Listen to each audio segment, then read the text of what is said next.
Right, there, Punch Out Boxing. I am here with Don Charles. Don, always great to see a former Finchley ABC alumni going on to such good things. Um, yeah, this is going to be a third training camp with Daniel. Second camp against Miller showed so much improvement. How much more can we expect to see him against Hergovic? Yeah, I mean, Dan is a young kid. He's a young man. He's 26 years old. For a heavyweight, that's young. And the fights he's already been involved with, it's amazing, really, the journey. And I feel blessed to have gotten to be working with him. This is be our third fight together in such a short space of time. We haven't even been together for 12 months. We've been together for 10 months. And this fight, great fights, are coming up fast and furious. And we just got to keep winning. The next fight is against a very, obviously, every opponent is a tough opponent. Philip Hergovic is a tough opponent. He's unbeaten. When a fighter is unbeaten, they don't know how to lose. We have to show him by defeating him to take his zero away. And Daniel did it against Baby Miller. Not many thought he would. We knew he would, and he got that nice victory.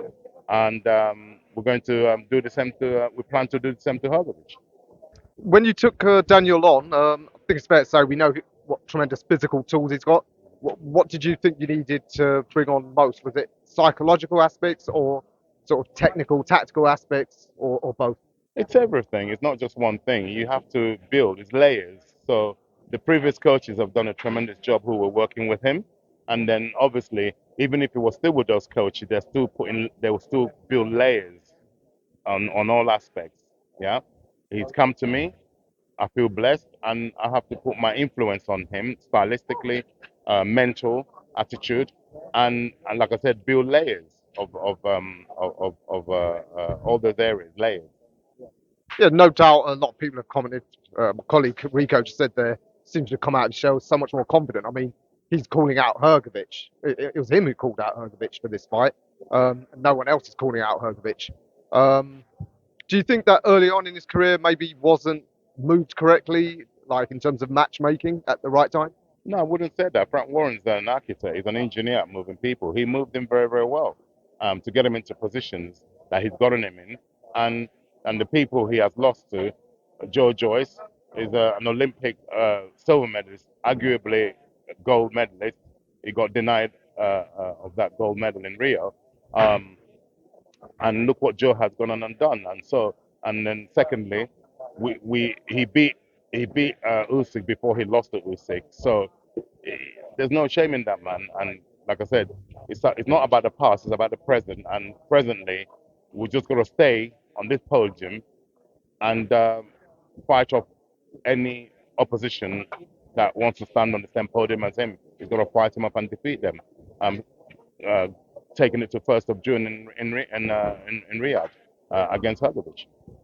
What do you make of Hergovic? As you said, he's not learnt to lose yet, but sometimes can a fighter, when they've had too many easy wins for too long, they've forgotten what it's like to have to dig deep and overcome adversity? Do you think that can be a case? It could be a case, but we're not banking on that. We always prepare. And Daniel never stays long at the gym. He's in the gym prior to this, just training. We didn't know who Hello Darling. We didn't know who we were fighting, and then when we got presented with that, then he was ready. You got to stay ready. You know, you can't get ready. You have to stay. And Daniel's that kind of fighter. He stays ready. He doesn't get ready. He stays ready. Yeah, absolutely.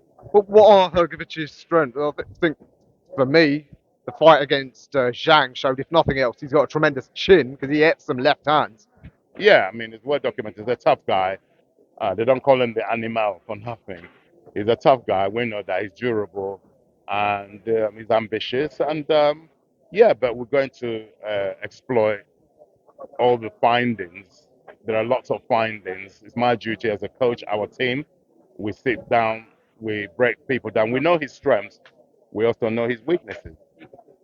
I'm not going to ask you to reveal that, obviously.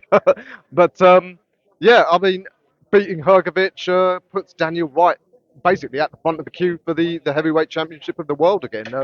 After this, would you like to have him against a couple of more contenders like that? rather than go straight in again with the That, Usyk or Fury? that's the job for the manager and the promoter. We will discuss it. But first things first, beat HRGOVIC, then whatever materializes after them materializes. But first thing, we can't take our eyes off the ball. We have to fight and defeat HRGOVIC. All right, yeah, June the 1st. What a card, though. I mean, must be. Were you as excited as us fans watching that promo?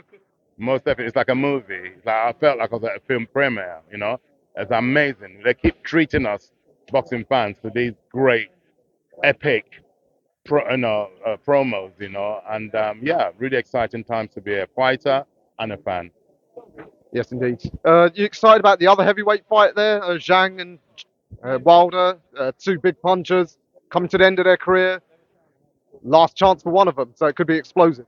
Yeah, of course I'm excited. I'm a fan as well as a coach. I'm a fan. What a great prospect to watch those guys. You know, Zhang and Wilder. Both guys can punch, and they're both coming off the back of defeats, coincidentally against the same man, Joseph Parker. So it'd be very, very interesting. Wilder said earlier on stage that he has rediscovered his hunger for boxing, and let's see. You know, All right, just finally, come the June end of the June the 3rd or June the 2nd, who will be the undisputed heavyweight champ and undisputed light heavyweight champ? Two great fights that the Saudis are putting on for us. nothing changes for me. Not because I've got any people might say, "Oh, you're just sore because of what happened with." No, no. Long before Daniel fought Usyk, I've always said that Tyson Fury will be Alexander Usyk. He has trained for it, and I believe he will be victorious on the 18th of May, and he will be the next. Since Lennox Lewis, there hasn't been another undisputed champion, heavyweight champion, world champion, and I believe the Gypsy King Tyson Fury will become that undisputed. And the light heavyweight champion? Bivol and Turbian. That's a hard call. I'm gonna go for my man Bivol. Well, okay, master boxer.